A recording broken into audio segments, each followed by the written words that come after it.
Assalamualaikum warahmatullahi wabarakatuh. Gimana kabarnya menuju Ramadan dan tetap stay di rumah aja? Semoga sehat, bahagia, dan semangat selalu ya. Buat kalian yang belum tahu aku, nama aku Asyifa Mardiani dan statusku saat ini adalah seorang mahasiswa aktif di UIN Syarif Hidayatullah Jakarta. Ngomong-ngomong soal kuliah, sekarang kampusku lagi menerapkan sistem belajar online. Tapi kayaknya kita sama deh. Karena seperti yang kita ketahui bersama, Indonesia dan negara-negara di seluruh dunia sedang dilanda pandemi COVID-19. Bicara soal pandemi COVID-19, ada satu hal yang bikin aku tuh greget gitu. Iya, greget, soalnya tuh di kondisi yang seperti ini masih ada aja oknum-oknum nakal yang memanfaatkan pandemi COVID-19 untuk membeli barang banyak-banyak terus ditimbun dan nantinya dia jual dengan harga yang lebih mahal. Bahan pokoknya itu kayak misalnya makanan, terus juga alat kesehatan dan kebersihan seperti masker, terus juga hand sanitizer yang sekarang kita lagi butuh-butuhnya banget walaupun kita bisa buat di rumah sendiri. Plus kalau misalnya kita di daerah lockdown, kita kan butuh bahan makanan untuk kehidupan kita sehari-hari ya kan. Apalagi sebentar lagi ini bulan Ramadan, ya kan. Biasanya tuh bahan-bahan pokok tuh naik harganya. Kebayang gak sih kalau misalnya masih ada aja oknum yang sengaja ngebeli bahan pokok, barang pokok, terus dia kemudian menimbunnya. Habis itu ketika kebutuhan masyarakat itu lagi tinggi-tingginya, tapi barang yang dicari ini tuh nggak ada, langka di pasaran, nah baru nih si oknum ini ngeluarin barangnya dan menjualnya dengan harga yang lebih mahal, sehingga masyarakat itu terpaksa membelinya dengan harga yang lebih mahal juga. Itu kan padahal itu jelas merugikan ya. Tapi tenang aja, karena pemerintah kita itu cepat dan tanggap, jadi kasus-kasus yang kayak gini tuh pasti udah dibasmi lah ya sekarang mah. Ngomongin soal menimbun barang pokok, kayaknya pas banget nih karena aku akan membahas tentang salah satu hadis yang melarang menimbun barang pokok. Tapi sebelumnya aku akan menjelaskan sedikit tentang apa sih itu hadis, sanad, matan, dan juga rawi. Hadis ialah perkataan, perbuatan, ketetapan dan persetujuan Rasulullah yang dijadikan hukum dalam Islam. Sanad adalah rangkaian periwayat yang menyampaikan hadis. Matan adalah kalimat setelah berakhirnya suatu sanad, atau lebih mudah dikenal sebagai redaksi hadis itu sendiri.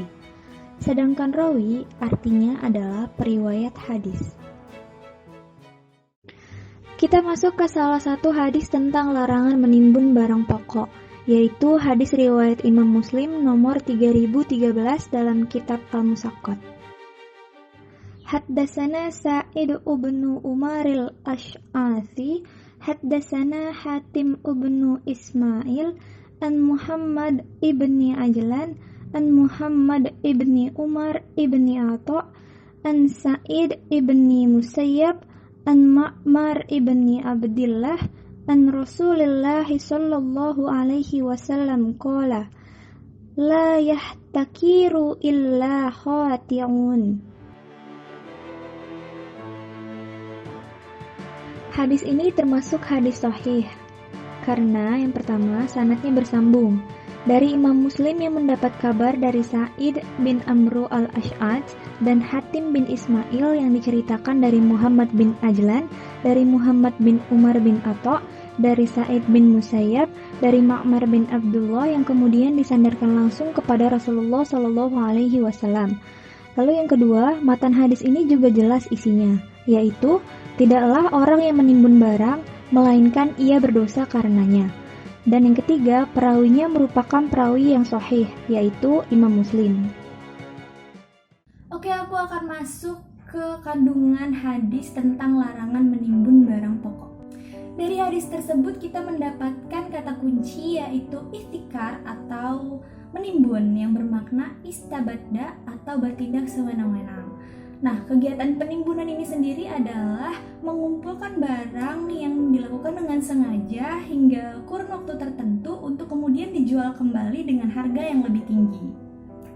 Ada dua jenis menimbun. Yang pertama yang tidak diperbolehkan, yang kedua yang diperbolehkan. Oke, kita masuk ke yang pertama dulu ya, yang tidak diperbolehkan. Jadi menurut ulama fikih, ada 3 kriteria sehingga menimbun itu dikatakan tidak boleh atau diharamkan. Pertama, barang yang ditimbun melebihi kebutuhan si penimbun dan keluarganya untuk kurun waktu 1 tahun penuh. Terus yang kedua, barang yang ditimbun diniatkan untuk dijual kembali, seperti yang tadi sebelumnya kita bahas ya. Jadi dia menimbun, terus nanti ketika kebutuhan pasar dan harganya lagi tinggi, dia jual dengan harga yang jauh lebih mahal. Lalu yang ketiga, barang yang ditimbun itu adalah barang pokok seperti sandang, pangan, dan barang-barang lainnya yang jika ditimbun akan menyebabkan kerugian bagi masyarakat.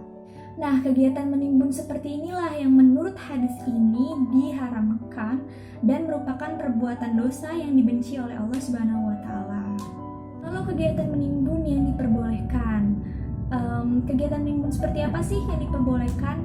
Yaitu kegiatan yang misalnya tuh ada satu panen besar sehingga petani itu mendapatkan pasokan barang yang melimpah, atau produsen mendapatkan pasokan barang yang melimpah, tapi kebutuhan di pasar itu masih rendah tentang barang yang melimpah ini.